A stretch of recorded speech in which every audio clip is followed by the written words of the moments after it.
just get right into this. Okay. Do that.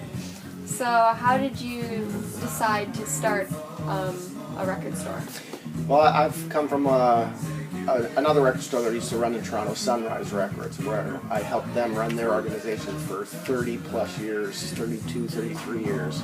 I stopped counting after 30. It was a great organization. They let me do mostly whatever I wanted to do whenever I wanted to do it. I made them money, they paid me money. Everything was a good fix.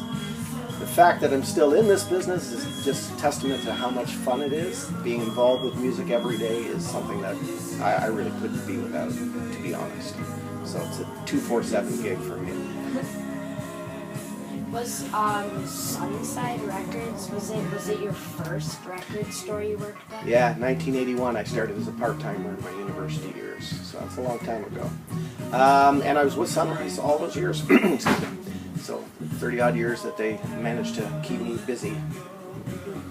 It came time for them to sell the business. The original owner decided it was time to give up that thing. He turned 75 2 years ago when they sold the business, so he retired basically, effectively. They sold the company to somebody else who's running it in the outer parts of the city. They're not in the downtown core at this point. They keep threatening to come back, but we'll see.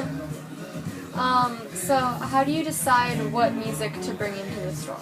That's an excellent question, because there is so much music every week released. It's insane. 150, 300 titles a week. So you have to pay attention to what your customers are asking about. You have to pay attention to what is trending in the industry, what people are paying attention to, listening to, going to the shows, whose shows are coming to town. All of that factors in. So there's a lot of points of light that make these decisions happen. And nothing's guaranteed. There's no real thing to say the next record is going to be the big one. You just got to hope that my tastes are concurrent with most of the customers' tastes as well. Yeah. What was your favorite band? Growing up, favorite band, without a doubt, the Beatles. I had older brothers and sisters, and they would come home with the new records all the time, and they'd just play them non-stop in the house, morning to night. Back before the internet and crazy stuff like that, you only had a few points of way of getting entertainment. That was one of them. One of the earliest remembrances I have of the Beatles, too. I was 5 years old, and my older brother and sister dragged me up to the Danforth to see Help on the first day it was released in the theater. So I was sitting there watching Help in the movie theater with my folks. It was great. It was a great experience. I'll never forget it. What about now? Nowadays, I'm more of a singer-songwriter kind of a guy. Steve Earle is the one that immediately comes to mind for me. I don't know if you're familiar with Steve. He started out as a country crooner, but he's gotten more into pop and rock in the last few albums. He had a stint in jail, too, for some drug business. But that all affords people experiences that they can sing and write about. So it's a great thing. How hard is it to do what you're doing? How hard is it? Yeah. How much effort do you have? Well, see, it's not. I've always said none of the work here is hard, but there's lots of it that needs to get done every day. There's details. So, I mean, we deal with the used business here too, so people bring us stuff every day. It's like, look at these. Whatever I had planned for the day gets put aside, because that's more of an important thing, because the customer's standing right there to see if I'm going to buy any of these things. Yeah. So, and that backlogs what you had planned for the day anyway, so it just keeps rolling and rolling, and eventually, theoretically, at the end of the day, you get everything done. So again, not hard work, but lots of it, lots of details. So was it always like your plan to be involved in music as a business? No, when I first started as a part-time thing with Sunrise, it was basically something to help me support my fun, going to movies, hang with my friends, a couple of beers, a couple of burgers, you know, that kind of thing, just a little bit of pickup money. But it became quickly something that I really, really enjoyed. And the immediate boss then allowed me a certain amount of freedom to bring in things that he had never heard of. And once he saw that I was moving some product then, you know, that symbiotic relationship, said, well, you know what you're doing, so here, have some more responsibilities and stuff to get the store going. Are you involved with any other like music business and stuff like that? Yes and no. We've just lined up what we're calling vinyl nights at various bars and establishments through the city. Next week is our first one with Henderson Brewery across the way on Sterling Avenue here. And again, that's just a showcase of new release product. So whatever comes up this week, we're going to play live, start to finish, side A, side B, and invite neighbors to come down and have an ale and listen to an album. We're doing another one tonight, first one at Sweaty Betty's, called Music Club. A DJ friend of mine is setting that up. And again, we'll go down and give a couple of records away, we'll give a couple of t-shirts away, just trying to get the Dead Dog Records name out there. Yeah. So, how did you come up with the name Dead Dog Records? Well, that's a good. It's a good story. When we decided we were going to do this, we didn't know what we were going to call ourselves. And what do you call yourself if you're starting a business? It's tricky business coming up with something original, something that's going to resonate. Anyway, we were actually standing in Sunrise after we gotten our pink slips, and we're deciding what we're doing next. And one of our favorite customers at the time, her name was Jen, she came in and started talking about first jobs and what she did for her very first gig.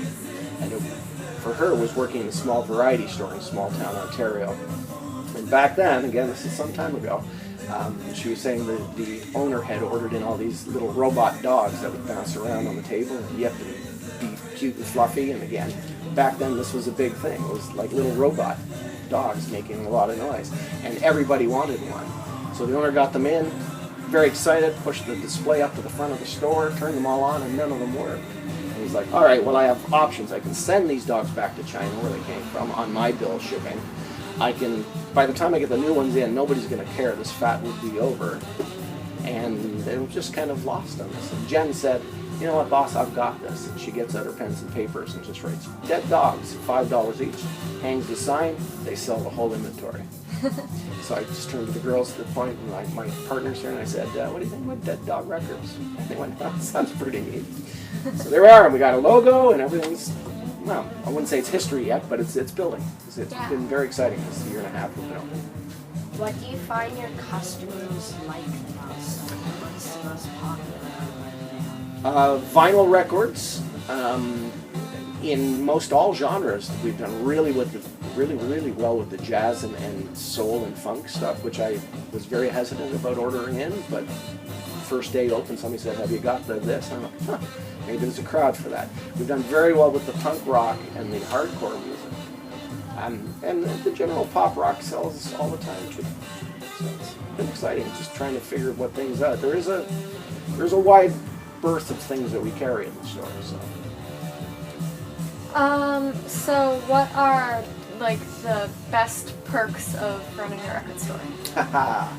Perks are being around music all day long. Having the opportunity to talk to customers who come in, they're looking for a particular something, and suggesting something akin to it, something that they might also like it. And turning them on to something new is one of my favorite things. It's always been from 1981 on. Somebody comes in and wants, I want Elton John. You say, well, have you heard the David Gray record? And they go, no, let's listen to something. They love it, and that's for me, that's one of the biggest perks, personal for me. When you were a kid, what were you planning to work in a record store? Not at all. I was actually thinking I was going to be a school teacher. So, there. If somebody comes in and they buy a record that you like, that you personally don't like, do you secretly judge them? No. My attitude has always been, it doesn't matter what record you like, and because again, everybody has a taste and their own idea what is a good song or what's a good music or what genre of music you want to listen to. It's up to you to decide what that is. I'm not going to impart things. I will help you find new music, but I will not say that, oh, this album sucks, buddy. What are you thinking about? You don't want to buy this. I mean, to that, I got laughed at when I ordered in the new Britney Spears record. It's like, nobody's going to buy that. Somebody will. Somebody's going to want the new Britney Spears record. So. What are the things that you focus on bringing to your store the most? The biggest thing for us here, and I was just talking about this last night to some of my pals at the bar. I said, I think our UPS, our unique selling USP, unique selling proposition here is our customer service. We're fearless and go to all lengths to get people stuff. We're only a little store, 1,000 square feet. Not everything can fit in here all of the time. So there's going to be somebody asking me something. I don't have it, but I can get it for you. And within a short period of time, I can have that record delivered to the store and in their hands, usually within a week. I think that's one of the things that I feel is most important for running the record store. What are some of your favorite albums right now?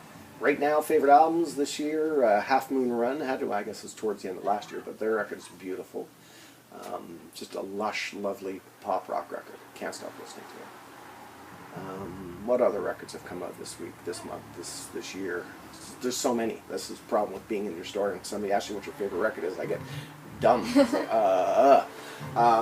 The Anderson .Paak Malibu record was out again towards the end of last year, but into this year too.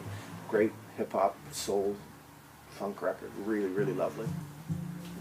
Too many great records. It's daunting to have to come to a record store and go, what's new? I want something that's new. It's like, wow, what do you want? It's the Pandora's box. There's too many things. Do you have a process of, like, if someone says, oh, do you have this? And you say no, how do you remember what they asked? And how do you track it? Well, we rely heavily on the new fandangled technology. And the other day, interestingly enough, the internet went down for a lot of hours on Tuesday, and we were without a POS system, and we were without a lookup system, and we were without music to play in the store, and it was kind of a weird little day we had that day. We couldn't charge things to our credit accounts or debit accounts. So we use the technology a lot. People are asking for stuff, and we make a little note on our systems to say, people are looking for this sort of genre, so we can sort of map that out and get a gauge as to what to do next.